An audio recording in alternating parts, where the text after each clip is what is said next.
I had given it to God and taken it back 100 times. I mean, I tell Jesus in the morning how much I trust him, and that night I'm kicking down a door with a gun in one hand and a knife in another in some crack house, going in looking for my daughter and taking matters into my own hands.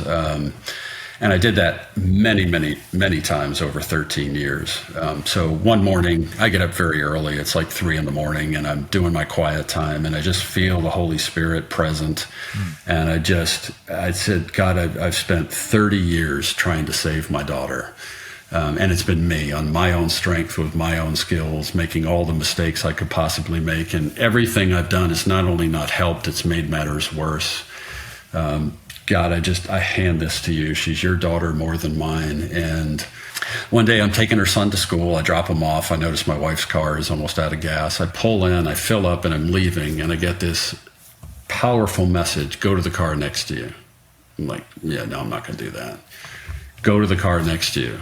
Now, I hadn't seen my daughter in 8 months. Like, I hadn't seen her, talked to her, nothing.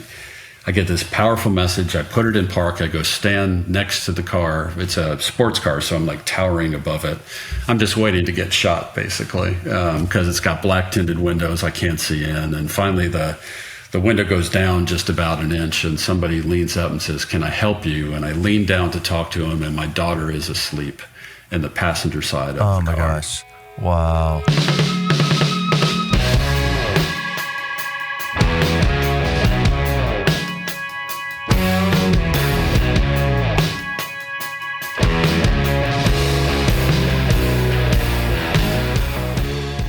Welcome to The Aggressive Life.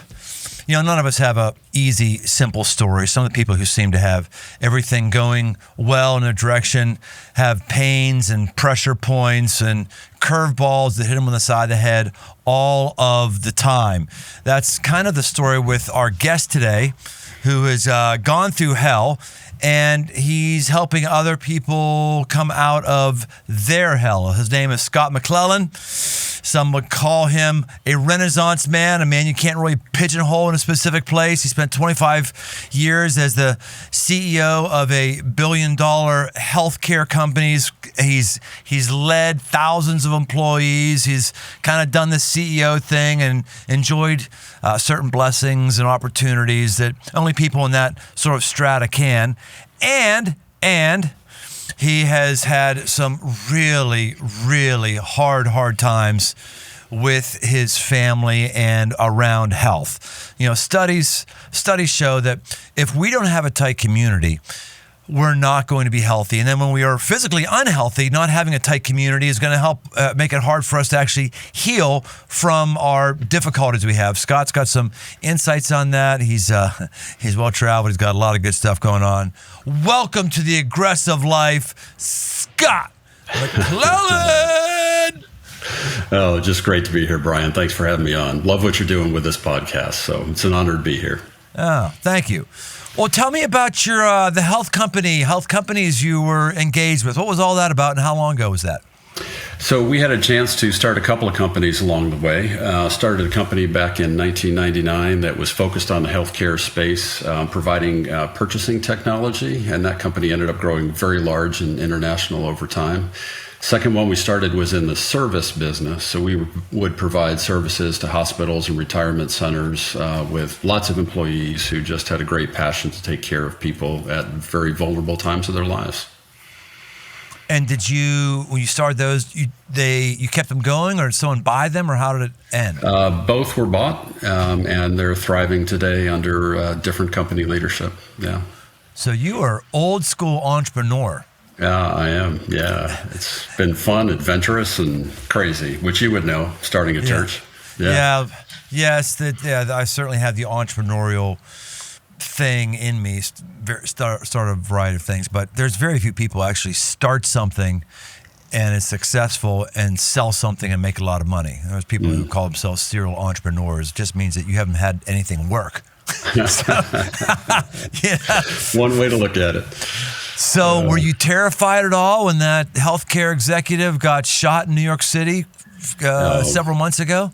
Just so tragic. That would have been a good customer of mine. So I would have just been impacted personally by that. But I think all of us just looking at that, how can you not be impacted personally when you see something like that go down? Right.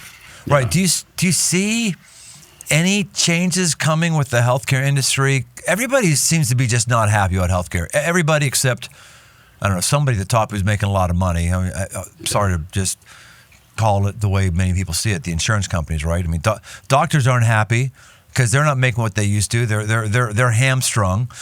Patients aren't happy for the most part because of all the hoops to go through with coverage.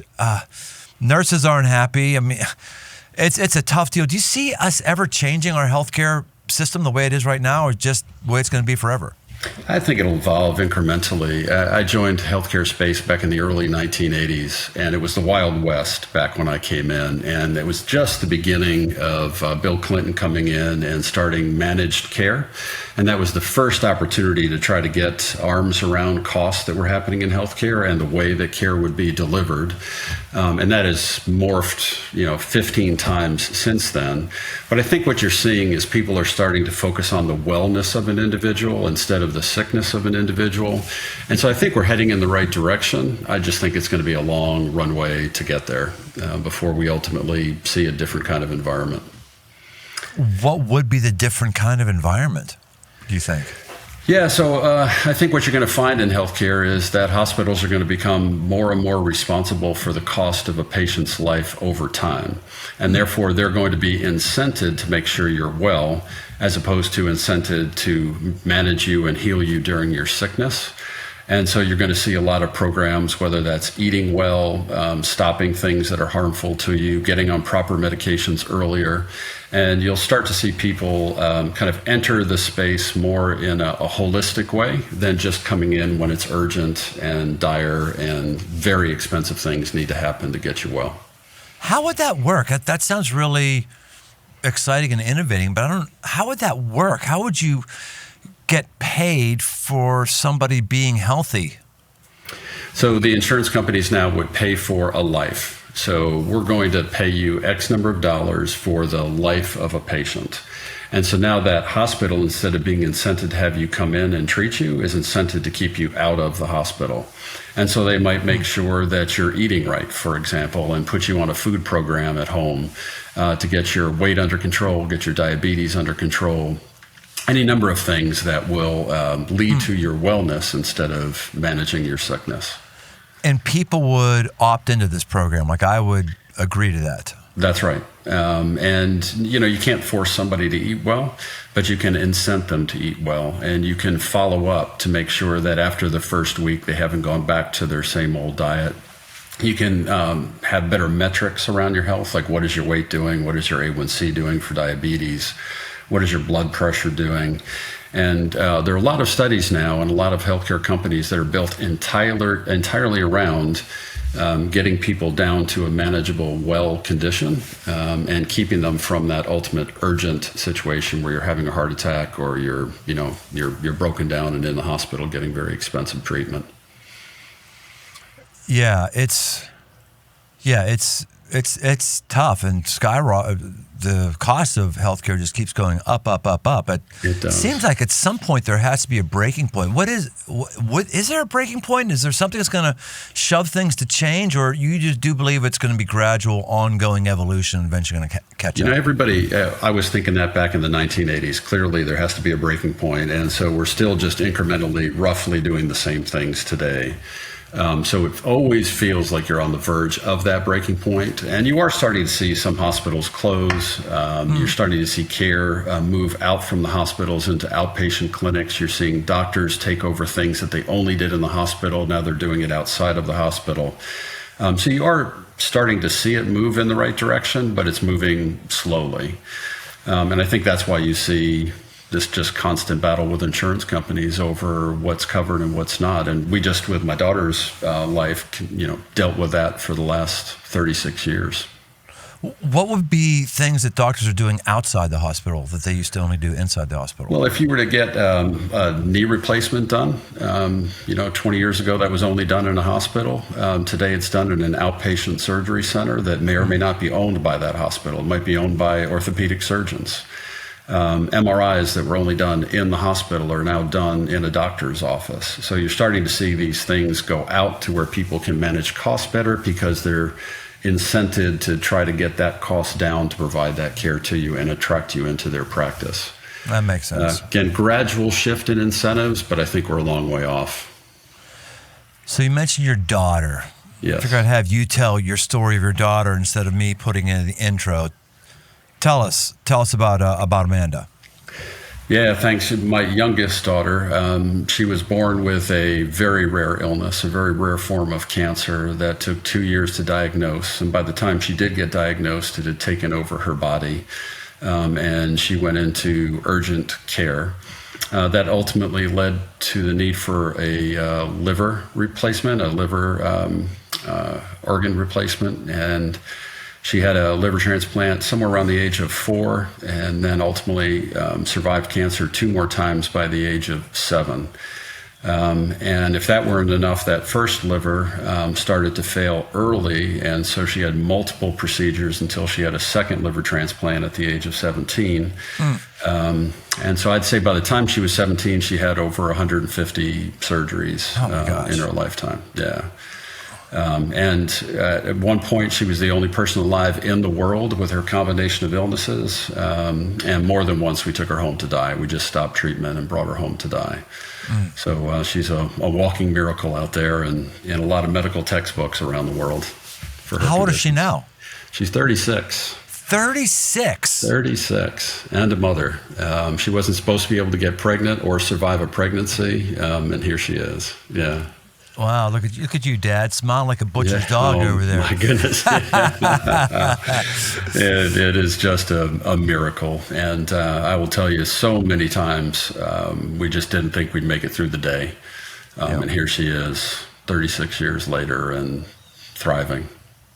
So I'm breaking my rule. I'm breaking my rule right now, Scott, in that I'm tired of talking about cancer. My wife is going through it right now, and it's no worries. Thank you. She's doing pretty well, but when you have cancer, I don't have cancer, thankfully. But when you're dealing with it, everyone wants to tell their cancer story. Oh, pray for so and so, which is fine. Ask me. I'm honored to pray. I want to be aware of your pain, but at the same time, I had this moment last week, while a person was going into it, I thought, you know what? I am OD'd on cancer. I can't hear any more cancer stories. Not right now. I will be able to when she's done. But man, I am head down, and I can't take any more cancer news. It's just tough, right? So, but when I saw it possible for you to come through, I thought, your story for me, from what I know of it, isn't the normal, just cancer, chemo regimen, this, that, and all that stuff, which is important. That's certainly part of your story. But there's a seed of resiliency that I know about you just from knowing what you and Amanda have gone through. And I just don't find many resilient people, or I might also say the word faithful. I don't find many faithful. I find people are okay with God so long as their life is the way they want it to be. But man, the number of people who all of a sudden struggle with God, leave the faith because they have a life that is difficult. I'm never inspired by that, but I'm inspired by you and your story. So talk more about that. Just keep going. Oh, thank you. I'll tell you that, and I get exactly what you're saying. I just got exhausted talking about it, and there were very good people who just wanted to pray and wanted to ask and wanted to be involved, but I get it. I mean, at some point, you just want to think about something other than that. But I tell you what, when you're watching your child go through these things, and when you see how much fight she has in her, you can't help but as a parent to, go right in with her and just do everything you can to get through. And she had an amazing attitude throughout, just dealt with some of the hardest things that a human being would ever go through. And she dealt with that as a 2-year-old, as a 4-year-old, as a 10-year-old, as a teenager. Going into her second liver transplant, her insides were literally rotting. So she had all these tubes sticking out of her body, including a feeding tube because she couldn't eat. And, here she is going through high school, which is hard enough. And she's doing it Right. with, tubes sticking all out of her, and just constantly one procedure after the next, and several false starts on the liver transplant the second time around. We would drive 5 hours thinking it was going to happen, and it didn't work out. And just the mental toughness that she had to go through. It just, again, you couldn't help but be inspired and jump right in and be there with her. And you're dealing with all that stuff while you're starting and running companies. Yes. Yeah. In fact, left a very good company with very good insurance to go start the first company right in the middle of all that, which was either very brave or very stupid. I'm not sure which. Very aggressive. Very aggressive. Yeah, let's call it that. So let's make sure I get it. You're at a company with great insurance. Your daughter's got all this stuff. You go to start your own thing without insurance. That's right. All right. See, you're my kind of guy, Jim. You're Scott. That's wow. Yeah. So what's your thinking there when you did that? You're thinking, God's just going to provide. You're thinking this is going to make so much money eventually. I'll be able to pay off all this debt. Are you thinking like what are you thinking there? Well, you get to a certain point where one, you decide you have to live your life, and you have to live it abundantly. You can get so consumed with what's going on with the illness that everything else kind of implodes inward, and it just becomes all self-thinking. Yes. And so, I wanted to set an example for my family of taking risks, doing hard things, and ultimately going out. And so just decided that was just as important as everything else that was going on. I was also on the brink of financial insolvency kind of constantly, because most of what was happening with her was experimental and not covered by insurance back in the day. And so I had plenty to lose with the insurance, but also not a lot to lose financially speaking. So just took the leap, and it ended up working out very quickly, actually. So it's all a God story, all glory to God in all of that.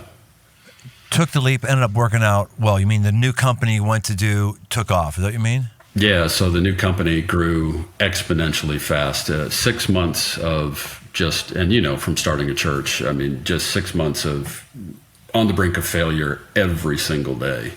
But then all of a sudden when it caught big and fast, and we were actually bringing on so many customers we couldn't keep up. And it went from 0 to 3 billion in revenue in about 18 months. Wow. 0 to 3 billion in 18 months. Yeah, it was incredible. Tough 6 months leading up to that, but fun after that. Yeah. So you mentioned living abundantly. The Bible says, "I've come that they may have life and life abundantly." How does abundant life play out for you in your mind when you're living abundantly? What does life look like? Yeah, so for me personally, just my makeup is just being constantly on purpose and constantly challenged to create value. And so for me, that just meant going out and not just going into something that was already established and running that, but creating something that would add value to customers, to employees, and to the greater good of the community. And just really blessed to say that both of those companies completely changed the industry that we were in. And in particular, the first one was like a 180-degree shift from where it was to where it is today.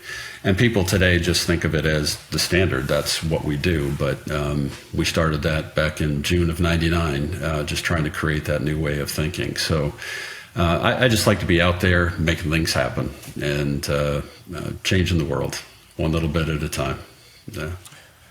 Yeah, it's a really good observation and a reminder for all of us, the living abundantly, because we call this the aggressive life. It's all about just take control of your life. You make your choices. Don't be a victim. Push things.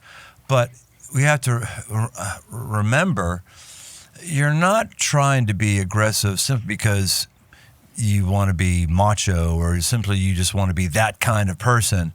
You're being aggressive because you believe something better will happen on the other side of it. You got a level of faith that something is going to play out. You have a belief that there is abundance out there, not some health and wealth gospel. If God likes you, then you're going to win the lottery or something like that. But I'm willing to push things because I believe there is it sounds crass, but let's just use it. I'm pushing because I believe there's a payday out there. Whether it's financial, whether it's spiritual fruit, whatever. I'm wanting that, and so therefore I've got to push. Agree, disagree? How would you add to that? Oh, I agree completely. Yeah. And the payday comes in lots of different ways. Certainly there's financial payday, but there's payday when you're employing 300 people in an organization that didn't exist before. There's payday when you change an industry for the better, when customers are thriving because of the product that you offer. There's payday, I think, spiritually, because you've gone to serve God's people. So that payday comes in lots of different ways, and financially is certainly part of that. Yeah. How would you say that you've changed the industry?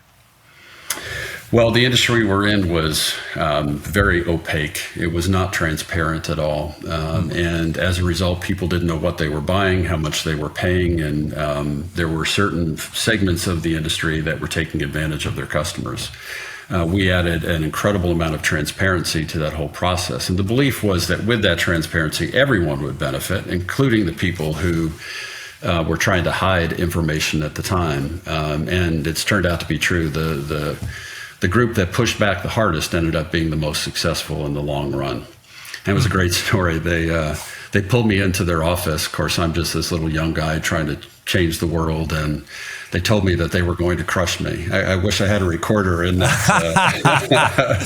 And they said, we're going to destroy you. And so I listened to them for like a half an hour. It was 8 guys and me just coming after me. And I simply got it from the table, and I said, someday you're going to ask me for my business, and you're going to be sorry for the way you acted today.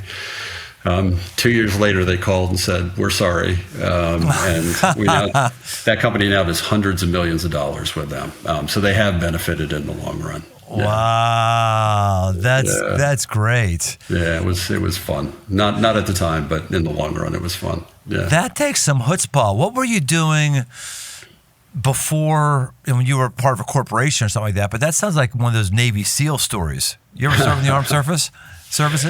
Yeah, no, I was doing something related in an industry, and a friend called and said he was doing something in another part of the industry altogether. And he said, I think this will work where you are.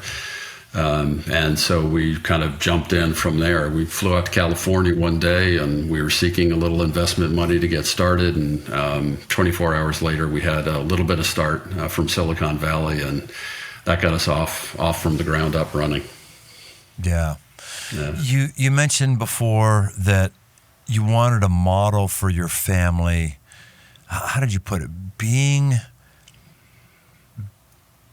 about outside yourself and getting away from cancer or something like that. Yeah.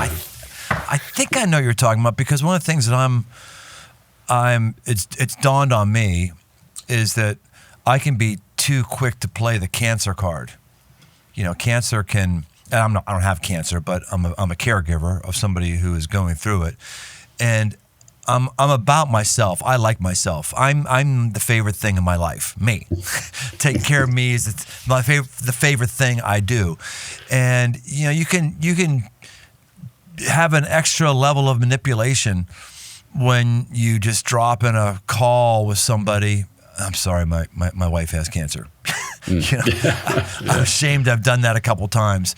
And when I've done it, I thought, wow, I'm using this as an excuse to get my way on some petty little thing, like, just weird. And I'm more aware of my self-focused nature in the midst of this than I ever have been before. And I hate it, and I'm trying to stand against it. So am I reading into what you were talking about? You said you want to make a model for your family and get outside yourself. Was some of that going on with you, or are you talking about something different? Maybe a little bit, but I get what you're saying, first of all, about that. When your family goes through that much trauma, it can become part of your identity. And you can become the guy with a child with cancer. And, everybody wants to talk about it. And I would regularly get feedback that I wouldn't let people in. And the reason I didn't let them in is I didn't want this to become the topic of conversation. I didn't want my trauma to be what was going on with everybody. And, that led to its own issues, putting all those walls up. But yeah, I mean, you can just become so inward thinking when you're going through trauma that trauma is what defines you, and the trauma becomes your identity. And there's like kind of almost a weird payback in that trauma that, you're the guy who's overcoming trauma. And I just wanted to go out and live a life I would have lived without that trauma. And I don't mean that selfishly. I mean that in terms of modeling what it's like to live abundantly, even while you're going through something like that. Yes. Yeah. So she is, you said 37 right now? 36. 36. And what's her health like right now? She's doing great.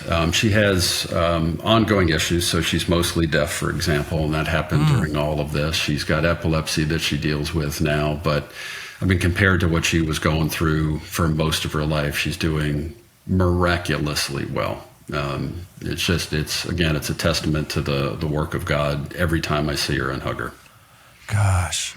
So it's amazing, but she's still got the battle scars, and it's still real. Literally. She's got scars all over her body, which she just wears, not proudly, but it doesn't bother her a bit that she has those battle scars. And how about her child? Healthy child and everything? Yeah, he turns 13 in just about a month. We've been raising him since he was born for reasons I'm sure we'll talk about here in a minute. I'm raising a 13-year-old boy in my mid-60s, and it's a blast because he's a great kid. He's outgoing, and he's just coming into that, where he's pushing back not against the male figures, but kind of testing himself against the male figures. Mm-hmm. So I'm having to stay in shape just so he doesn't beat me too bad when we wrestle. Yeah. So he lives with you 24/7? You're the 24/7 and has since the day he was born. Yeah. And that's because you said we'll talk about this because just your daughter's not capable to handle it on her own. Yeah, so I think the second part of the story is after she went through everything she did with cancer and many, many other illnesses, during her second liver transplant, she was on heavy opioids for the 2 years leading up to that transplant and the 1 year post that transplant. This was way before the opioid crisis, and it appeared to my wife and I that she was addicted, but the doctors kept saying, you can't get addicted to this stuff. And, even if you did, she'd be fine in 30 days. But she was not fine and spent the next 13 years on and off the street living as a hardcore addict and alcoholic. Oh, my gosh. Coke, meth, heroin, fentanyl, the whole thing. Just nonstop hardcore addiction that brought all kinds of elements of criminality into our lives. And, she had multiple overdoses, multiple arrests, and was brought into a world of violence and criminality that we just never could have possibly fathomed, given everything else that we had gone through. So she has a son that came about through non-traditional means. Not like she got married. Oh, wow. Yeah. Wow. And how when she's going, man, dude, I'm just processing this. It's just another level of pain and difficulty for your life. Yes, that's right. Wow, it's most of the time people are dealing with the problems of their child, and their child makes their problems their child, and their child dies, and it's horrible. But to just go from one painful chapter to another over years and years and years and years and years and years and years, man. Yeah. Talk about inner resilience that you must have.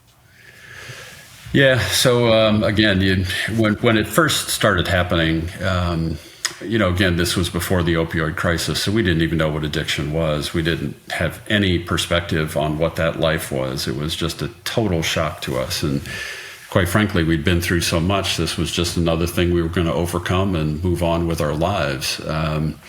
But gradually, kind of, it never got better. It just always managed to get worse over the next 13 years. And it went from kind of just managing the situation with her to being totally out of control. And that's both with illness and addiction. You have no control over that circumstance. So as a guy who likes to control everything, I had this whole part of my life that was completely chaotic, completely disruptive, and completely out of control. There was nothing I could do to manage either one of them.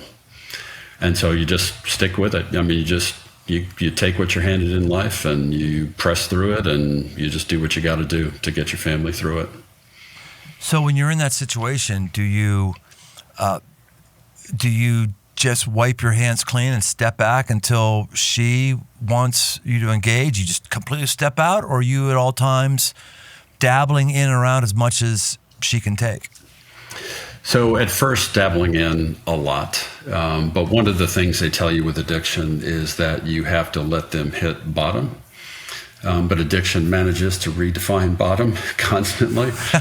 So you think that your child has hit bottom, and then you find out it's just the beginning. I mean, you have no idea how deep and how bad it gets. And there are times when they tell you to just step out. I could never do that. And my wife and older daughter would think that I was kind of codependent, that I was part of the problem by not stepping out. But then there comes a time when there's so much violence and so much criminality being brought into your household, you have to just say that's enough. You've got to go deal with this. Whenever you're ready for help, we're here, but you've got to go deal with this. But I tell you what, as hard as that was to do, it was even harder to see the consequences of that, because once she was out of the house, it just escalated all the more. Yeah. Yeah, you saw unsavory characters coming into the house and said, no, we can't have any of this at all. Got to get out. Yeah. I mean, people breaking into our house, doing drug deals in the basement, people threatening our lives, people threatening my daughter if we didn't pay up. It got very, very intense fairly quickly once it started to escalate. Wow. How long did you live with that sort of scenario, Scott? So it was probably 3 or 4 years in the house where we dealt with that, and then off and on for the next 9 or 10 years after that, where, again, she's couch surfing, literally living on the street, in rehabs, in jail, just multiple times. Just, you never knew from one day to the next where she was going to be, what the call you were going to get, because she overdosed about 5 times. And so we'd get a call from the hospital, you better get here because she's not going to make it through the night. Or I'm in jail, Dad, come bail me out.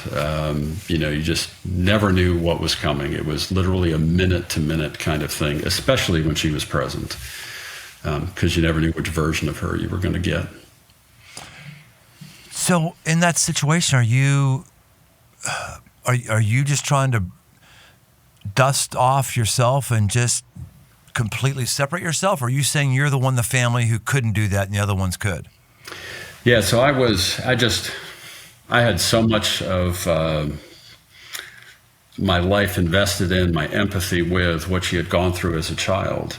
And this addiction that had started came through no fault of her own. She was medically addicted before she became, addicted by choice. Right. And I couldn't bear to watch my girl go through this. I just kept reaching out. I kept trying to help. I kept trying to convince. In the early stages, I'd still provide financial support, but that all got sold. I wouldn't give her cash, but I might buy her a grocery card or something, but she'd just sell that for cash and use it to buy drugs. And again, it was just constant shakedowns, constant calls for cash, constant ask for help. And eventually, I finally got to the point where I didn't, but probably stuck with that too long. What was the turning point for her? Or is there no turning point? I'm sorry. I'm assuming that everyone's good right now, but is everything okay and there was a turning point? There was a turning point. And again, she's sober now 5 years, which in and of itself is miraculous. Yes. She'd been through 13 rehabs that didn't help. Again, multiple arrests. None of that shocked her out. 5 overdoses where, she just found herself waking up in a shower somewhere with people trying to revive her. None of that did anything. But she ultimately, and I'll tell you the story if you like, kind of when I ultimately gave it to God, God stepped in and did miraculous things, brought a man into her life who is her husband today, a very good man from a very good family. His mother is one of the most Holy Spirit driven women I've ever met.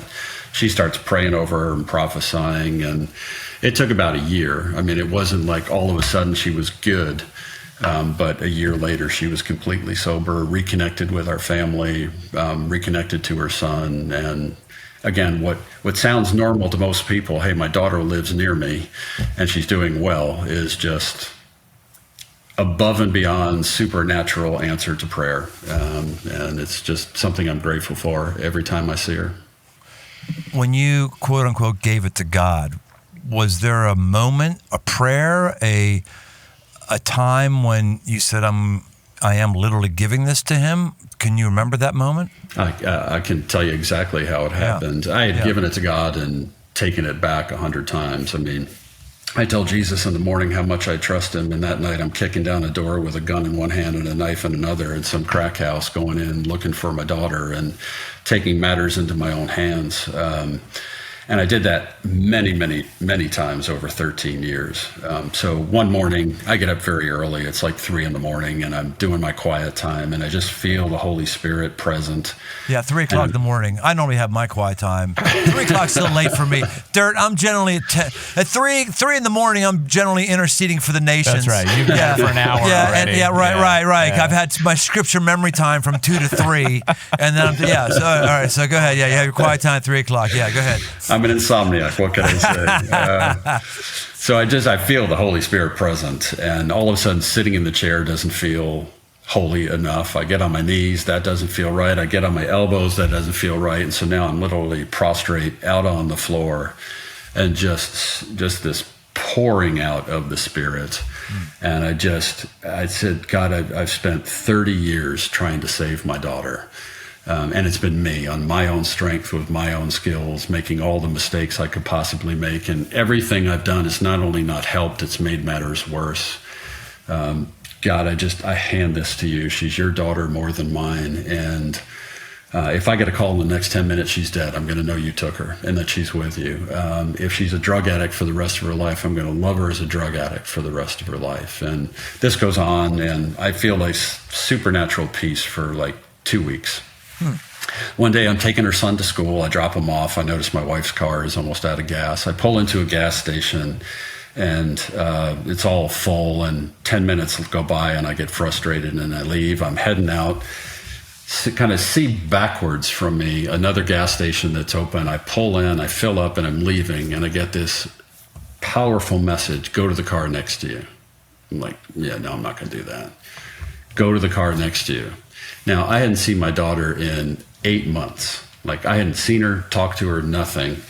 I get this powerful message. I put it in park. I go stand next to the car. It's a sports car, so I'm like towering above it. I'm just waiting to get shot, basically, because it's got black tinted windows. I can't see in. And finally, the window goes down just about an inch, and somebody leans up and says, "Can I help you?" And I lean down to talk to him, and my daughter is asleep in the passenger side of the car. Oh, my gosh. Wow. I mean, and she gets out, we reconnect. That man is now her husband. I later meet his family, and they're just, again, praying over her, prophesying over her, and just bringing her back to health. And so when I finally gave it over, God stepped in this very powerful way. He had already answered the prayer. I just didn't know it yet. How did she meet this guy who had a sports car? And this guy was not in the drug business. Yeah, no, not at all. I thought so with the car he was driving. Yeah, right. But, no, he's just a very good man from a humble family, and they actually met online. And they got together and made a connection, and he's just done nothing but love and support her. And so I look at her, and she's loved and cared for, and it's beyond any dream I ever had, you know? God gave exceedingly abundantly upon, more than anything I could imagine. So, wow. So she's in a healthy marriage here right now. Healthy marriage, in a home. I know where she lives. I can go hug her and talk to her. I talk to her, see her almost every day, as I do my other daughter as well. Which again sounds normal to a lot of people, but again, this is beyond anything I could have ever envisioned would happen. Yeah. How is the family, like your other daughter, is the trauma over, or is the bitterness still persisting and there's still memories that got to be talked about and stamped out? Because, she put everybody through a whammy for a long, long, long time. You don't just say, oh, good, they're now married happily ever after. What's the healing process been like for everybody else? Yeah, great question. In particular for my oldest daughter, who's an amazing woman of God. She does prison ministry. She's a believer. She's married also to a very good man who's a wonderful believer. And she works hard, and she's always been the dependable one. But when she saw what my daughter was doing to the family and doing to her as well, because she went to the same school, so she got painted with the same brush as my youngest daughter, they didn't talk for over 10 years. And if I even mentioned that they ought to talk, it became a whole thing for hours and days after that I would have even dared to, recommend reconciliation. But because she's such a believer, she ultimately did forgive her sister, and they're not best friends now, but we are out together. We used to have 2 Christmases, 2 Thanksgivings, everything, one for each daughter. But now, we're out on a boat together for 6 or 7 hours, and they're talking and hugging, and they got a long way to go. They're rebuilding, but it's coming back. So is this part of your little mini-series, River Soul? Tell us about that. Yeah, well, so the mini-series is based on a book I wrote called An Acre of Fools, which is kind of semi-autobiographical. It's a work of fiction, but it's basically follows the story of our family. River Soul is a movement where our entire family wants to serve other families. For years, we kept our story just to ourselves, but our family now wants to serve. We want to, I heard a great expression once, your healed pain can break someone else's chain. And so we want to take all the pain that we had and turn it into a ministry to serve other families going through this. Because when you enter this space, you have no idea the whirlwind you've entered into. You have no idea the chaos that's about to descend on your family. And we want to provide tools, resources, testimonies, and just a community so that they know they're loved, they know they're cared for, and they have information to educate themselves on what to do next. God doesn't waste anything, does he? Not a thing. Yeah. So what's next for you? Is this going to be your next career here? Is producing things? And well, what's it look like for you? So I retired. I feel like I was called out of the workplace by God. I didn't know what for. So I'm now assuming this is it. So I'm trying to launch a book, a TV series, and a ministry all at the same time. So it's become actually almost as much work as I had before. But it's a joy. It's a passion project. It's on purpose. It's what I think God has called me and the family to do. So it's been a joy to get out there and make all this happen. For people who are in situations where they've lost all control, which is your situation, which is really especially hard for someone who is always in control, right? I mean, you're not a CEO and starting stuff unless you're pretty smart, and that comes with you always being in control. You answer to a board and stuff, but really you're always the most powerful person in the room. You always have the most resources in the room. You have a track record of making the right decisions. That's why you've gotten to your position. And so all of that stuff is now gone where you're helpless, and now you can't control anything. A lot of parents feel that way. What counsel would you have for people who feel like they've just lost control? Yeah, so I'll speak for me personally, but I'm sure this is true for all of us. I think thinking that we're in control is the great myth for people of faith, that we actually have some element of control. And I think For me, it took 30 years of trauma and chaos and brokenness to kind of come to the point where I realized I was not in control, that the God of the universe is in control, and that I needed to come under that before I could ever kind of regain some semblance of control.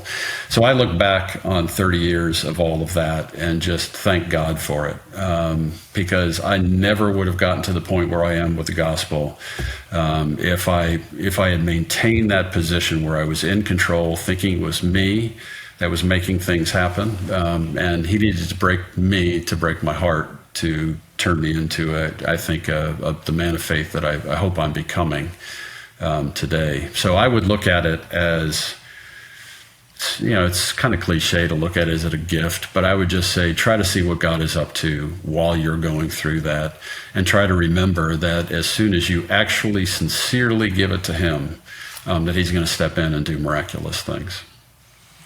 On the practical side, if someone has lost control, well, that is practical. Thank you very much, Scott. That is leaning into God, putting your faith in him, that's very, very practical. So tactical, let me say tactical. If somebody is in that situation, a parent, what's a tactical thing they probably should do that they don't think of or are not considering? Yeah, so if we're talking specifically about addiction, it's educate and communicate. It's learn about addiction, learn about what resources are in your community. Make sure you've got the rest of your family unified, because that is so key. And then be able to communicate with the addicted loved one. And that's going to involve a lot of truth and grace. There's going to be a lot of really hard discussions and a lot of really hard decisions that you're going to have to make. And just be prepared for that. Just recognize that's part of the process. But I think if you provide that truth and grace, if you provide a safe landing when they actually decide they want a safe landing, and that you're constantly reaching out. My daughter was living on the street. I would find her and take her out to lunch, as hard as that was. To just keep a constant presence and constantly remind her she's got a safe place to go when she ultimately decides she wants that safe place. And so you've got to stay in touch. I think to cut them off and let them hit rock bottom, I get that. I just don't think it's the best advice. Well, you described it well, too. That bottom is just the beginning of a new bottom. Right. It's hard to know when that is. Yeah, and it could be too late. Based on what the drugs are that are out there today. The work of a father never ends, does it? Never. Yeah. You would have thought probably when you've had your first kid, I'm going to be on point for 18 years here, and then they'll kind of need me for college savings if they decide to go to college. So I got to do some, and then they'll need me to just be there and give them away and pay for a wedding or two or something like that. They'll need that, but the heavy lifting is done. No, lifting is never done. It just is different, right? Yeah, that's right. Now I just try to support them in their marriages. Again, they're both married to very good men. All four of them, both my daughters and their husbands, love Jesus and are deep believers and deep people of faith. So I just try to be that strong male presence. And then I get to do it all over again with my grandson. So I get to actually be grandfather and father all at the same time. So that's been pretty awesome. Yeah. Right. Yeah. And you're able to wrestle around with him. He's kind of that kind of kid. Yeah, he's becoming quite a little man, doing everything he can to show his strength and his skills, and he's got them. He's showing off what he's got. Yeah. Well, Scott, give us a little pointer and a little advertisement for your projects and River Soul. People want to get involved, engage, find out more, follow along. How do we do that? Yeah, so if you feel so inclined, I'd encourage you to buy the book, An Acre of Fools, which kind of is a chronicle of everything we just discussed here. I'm taking all of the proceeds from that book and I'm investing it right back into the ministry. The ministry is called River Soul, the River Soul Movement, SOUL. Because our healing began on the banks of the river that we live on, and soul because we want to be a safe harbor for the soul when people are going through very dark spiritual times. And there are a couple of ways to access that movement. It's just the very beginning, just the tip of the iceberg of what we hope to do. They can see the technology by texting the words Riversoul, S-O-U-L, to 53123, and you'll get access to what we're trying to accomplish that. They can also go to riversoul.org and access the ministry there as well. That's excellent. Scott, this has been fantastic for all of our listeners. I think I need to hear pretty frequently a story of pain and suffering that's worse than mine. It's not just because I go, oh man, my problems I guess aren't that bad, but it's also an inspiration to see, no, it's really possible to be faithful in the midst of some horrific things. So I don't know what our application could be here today. It's called The Aggressive Life because we want to do things, not just think things coming out of this. Maybe it is, you're supposed to go start a business. Maybe that is. Maybe it is, you're supposed to reinitiate contact with a lost child. Maybe it is, you're supposed to step in and go through a door with a gun and a knife. Maybe, I don't know what it is, but there's something that you're going to have to do to be faithful, and I encourage you to do it. Anything else you want to say, Scott? Oh, I just appreciate the time today. And I will just kind of finish with, I think the answer to every problem is a strong faith and a strong family. So I think if you got the men out there that are leading their families, those are the two objectives. And I think if you do that, you solve almost every problem. Yeah, that's great. Well, hey, thanks for being an open book and for being faithful. And we'll see you next time on The Aggressive Life. Thank you.